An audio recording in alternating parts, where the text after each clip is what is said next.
கிறிஸ்துவுக்குள் பிரியமானவர்களே, இந்த நாளுக்கான தினசரி தியான வசனம் மத்தேயு எழுதின சுவிசேஷம் 4வது அதிகாரம் 17வது வசனம். மத்தேயு 4:17, Matthew 4:17. அது முதல் இயேசு மனம் திரும்புங்கள், பரலோக ராஜ்யம் சமீபத்திருக்கிறது என்று பிரசங்கிக்க தொடங்கினார். இப்போ கர்த்தராகிய இயேசு கிறிஸ்து மனம் திரும்புங்கள், பரலோக ராஜ்யம் சமீபமாய் இருக்கிறது என்று பிரசங்கம் பண்ண தொடங்கினார். இதனுடைய கால அளவு என்ன? இதற்கு முன்பாக மத்தேயு 3வது அதிகாரத்தில் யோவான் சாணகன் என்ன செய்கிறாரு? மனம் திரும்புங்கள், பரலோக ராஜ்யம் சமீபத்திருக்கிறது என்று பிரசங்கம் பண்ணினார். இவர் பண்ணின பிரசங்கம் தடைப்பட்டு போச்சு. எப்படி? நீங்கள் மார்க் 1வது அதிகாரம் 14-15 பாருங்க. யோவான் காவலில் வைக்கப்பட்ட பின்பு இயேசு கலிலேயாவிலே வந்து தேவனுடைய ராஜ்யத்தின் சுவிசேஷத்தை பிரசங்கித்து, காலம் நிறைவேறிற்று, தேவனுடைய ராஜ்ய சமீபமாயிற்று, மனந்திரும்பி சுவிசேஷத்தை விசுவாசியுங்கள் என்றார். என்ன? யோவான் சாணகன் இதுவரை வழியை ஆயத்தம் பண்ண யோவான் சாணகன் காவலில் வைக்கப்பட்டார். இப்பொழுது கர்த்தராகிய இயேசு கிறிஸ்து ஞானஸ்தானம் பெற்று பரிசுத்த ஆவியை பெற்றுக்கொண்டு காலம் நிறைவேறிவிட்டது. அதனால நீங்க என்ன பண்ணுங்க? மனம் திரும்புங்கள், பரலோக ராஜ்யம் சமீபமாய் இருக்கிறது என்று பிரசங்கம் பண்ண தொடங்கினார். அதாவது யோவான் சாணகன் சொன்ன செய்தி என்ன? மனம் திரும்புங்கள், பரலோக ராஜ்யம் சமீபமாய் இருக்கு. அடுத்து யோவான் சாணகன் சிறைச்சாலையில் வைக்கப்பட்ட உடனே கர்த்தராகிய இயேசு கிறிஸ்து பண்ற பிரசங்கம் என்ன? மனம் திரும்புங்கள், பரலோக ராஜ்யம் சமீபமாய் இருக்கிறது. சரி, மத்தேயு 10வது அதிகாரத்தில் தம்முடைய சீஷர்களை கூப்பிட்டு அவர்களுக்கு வல்லமையும் அதிகாரத்தையும் கொடுத்து அனுப்பும்போது அவங்கள என்ன பண்ண சொல்லி அனுப்புறாரு? மத்தேயு 10வது அதிகாரம் 7வது வசனம். போகையில் பரலோக ராஜ்யம் சமீபத்திருக்கிறது என்று பிரசங்கியுங்கள். எப்படி? நீங்க போகும்போது பரலோக ராஜ்யம் சமீபமாய் இருக்கிறது என்று பிரசங்கியுங்கள். அப்ப மனம் திரும்புங்கள், பரலோக ராஜ்யம் சமீபமாய் இருக்கிறது என்பதுதான் பிரதான செய்தியாக இருக்கிறத நம்ம பார்க்கிறோம். இதைத்தான் யோவான் சாணகன் பிரசங்கம் பண்ணாரு. பின்பு கர்த்தராகிய இயேசு கிறிஸ்து பிரசங்கம் பண்ணாரு. அதற்கு பின்பு பூமியில இருக்கும்போது சீஷர்களை அனுப்பும்போது சீஷர்களுக்கும் அதே கட்டளையை கொடுத்தாரு. பின்பு அவரும் அதை தான் பிரசங்கம் பண்ணாரு.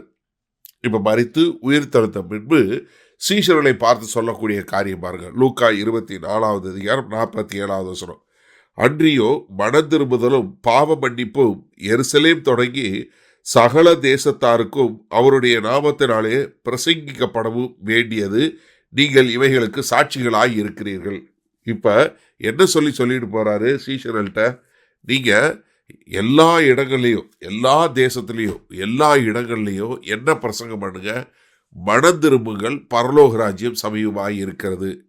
அப்ப மனம் திரும்பி ஒரு மனுஷன் அதே போல இல்லாம மனம் திரும்பி அவன் என்ன பண்ணணும்? பரலோக ராஜ்யம் சமீபமாய் இருக்கிறது என்பதை உணர்ந்து கர்த்தராகிய இயேசு கிறிஸ்துவின் மேல விசுவாசம் வைக்க வேண்டும். மனம் திரும்பி கர்த்தர் மேல விசுவாசிச்சு வைக்க வேண்டுங்கிறத அதற்கு பின்பாக வரக்கூடிய சுவிசேஷ நூல்கள் மாத்திரல்ல, அதற்கு பின்பாக வரக்கூடிய எல்லா நிருபங்களையும் பார்க்கிறோம். கர்த்தராகிய இயேசு கிறிஸ்து 7 சபைகளுக்கு கடிதம் எழுதுறாரு. வெளிப்படுத்தின விசேஷம் 2வது 3வது அதிகாரத்தில். அதில் எல்லாவற்றிலும் மனம் திரும்புங்கள் என்கிற ஒரு செய்தியை நம்ம பார்க்க முடிகிறது. சரி, இதனால் இந்த வசனத்தை நம்ம எப்படி எடுத்துக்கொள்வது? அதாவது யோவான் சாணகனில் தொடங்கி கர்த்தராகிய இயேசு கிறிஸ்து ஆதி திருச்சபையில் உள்ள அப்போஸ்தலர்கள், ஆதி திருச்சபை எல்லாம் என்ன பண்ணாங்க? மனம் திரும்ப வேண்டும். முதலாவது ஒரு பக்கம் நீங்கள் மனம் திரும்பணும், 2வது பக்கம் கர்த்தராகிய இயேசு கிறிஸ்துவை விசுவாசிக்கணும். இதுதான் சபையினுடைய பிரதான செய்தி. நல்ல கவனிங்க. இந்த நாட்களில் நமக்கு கேட்கிற பிரசங்கங்களில் இந்த மனம் திரும்புதல் என்கிற காரியத்தை நம்ம சொல்றதில்லை. நிறைய சபைகளில் இதை பற்றி பிரசங்கிக்கிறது இல்லை. நம்ம சபையில் நம்ம அடிக்க ஒரு முறை சொல்லி கொடுக்குறோம். ஆனால் என்னென்னா, பிரதானமாக சபையினுடைய செய்தி என்ன?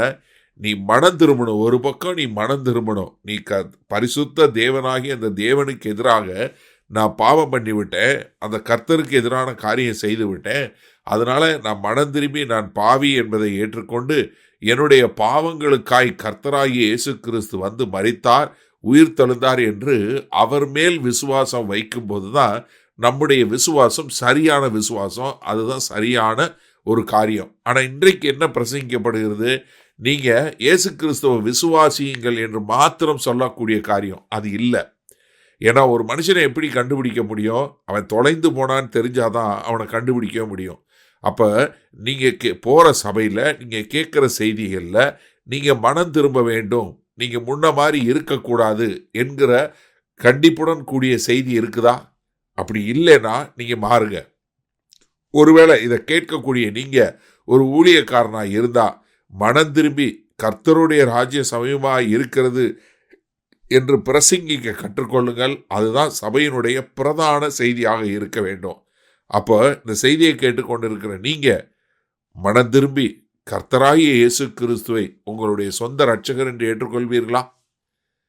மகா கிருபையும் இரக்கம் நிறைந்த எங்கள் அன்பின் தகப்பனே, இந்த செய்தியை கேட்டுக்கொண்டிருக்கிற ஒவ்வொருவரும் தாங்கள் பாவிகள் என்பதை உணர்ந்து மனம் திரும்பி அந்த பரிசுத்த தேவனை விசுவாசித்து, ஆமாண்டவரே, ஒரு சரியான மனம் திரும்புதல் மூலமாய் அவர்கள் உம்மிடம் வந்து சேர எங்கள் தேவன் கிருபையும் இரக்கமும் பாராட்டுங்க. சபை இந்த மனம் திரும்புதலை குறித்து தெளிவாய் போதிக்க கிருபை பாராட்டுங்க. இயேசு கிறிஸ்துவின் மூலம் பிதாவே, ஆமேன். கர்த்தர் உங்களை ஆசீர்வதிப்பாராக. நாம் இன்று மாலை மண்ணால சந்திப்போம்.